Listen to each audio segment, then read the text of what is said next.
స్థానిక 42వ division municipal colony బీఈఎం ప్రభుత్వ పాఠశాలలో Paramesh Biotech Bhavani charitable trust సహకారంతో ఏర్పాటు చేసిన ఆర్ఓ ప్లాంటును ఎమ్మెల్యే ఆదిరెడ్డి శ్రీనివాస్ గురువారం ప్రారంభించారు. దీనికి ముందు ఆయన పేరెంట్స్ టీచర్స్ సమావేశంలో పాల్గొన్నారు. విద్యా వ్యవస్థను బలోపేతం చేస్తున్న కూటమి ప్రభుత్వం విద్యార్థుల బంగారు భవిష్యత్తు కోసం బడివైపు అడుగులు వేయిస్తోందని ఆదిరెడ్డి శ్రీనివాస్ అన్నారు.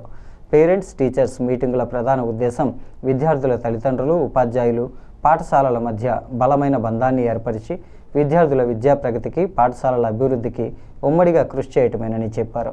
పిల్లల విద్యాపరమైన సామాజిక సమస్యలను పరిష్కరించడానికి ఇది ఒక వేదిక అన్నారు. తల్లిదండ్రులు పిల్లల అభివృద్ధికి పరస్పరం సహకరించుకోవటం వల్ల ఉపాధ్యాయులపై భారం తగ్గుతుందన్నారు. Bhavani charitable trust Paramesh biotech సంయుక్త ఆధ్వర్యంలో 6 లక్షల వ్యయంతో ఏర్పాటు చేసిన ఆర్ఓ ప్లాంట్ను ప్రారంభించారు. అత్యుత్తమ మార్కులు సాధించిన విద్యార్థులను సత్కరించారు. MEO Dileep Kumar, TDP incharge Malla Venkataraju, BJP నాయకులు ఆచారి, కరెస్పాండెంట్ చిట్టిబాబు, హెచ్ఎం శారద, ఆడారి లక్ష్మీనారాయణ తదితరులు పాల్గొన్నారు.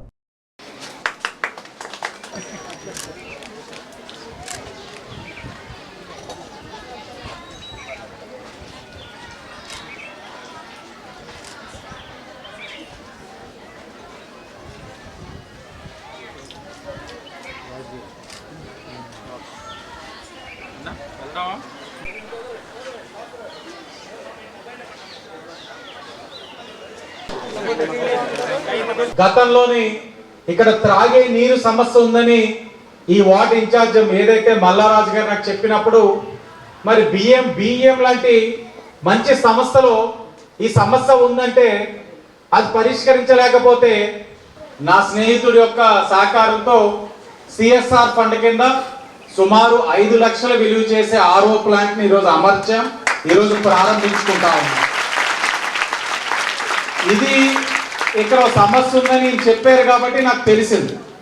అంటే ఇవన్నీ ఎలా తెలుస్తాయి? ఇలాంటి పేరెంట్స్ టీచర్స్ మీటింగ్స్ జరిగినప్పుడే ఈ యొక్క సంస్థ యొక్క సమస్యలు కానీ, పిల్లవాడికి కలిగే సమస్యలు కానీ, పిల్లవాడి నుంచి మిగతా పిల్లలకి కలిగే సమస్యలు కానీ ఇవన్నీ కూడా తెలుస్తాయి. సరి చేసుకుంటూ ముందుకు అడుగులు వేయాలి.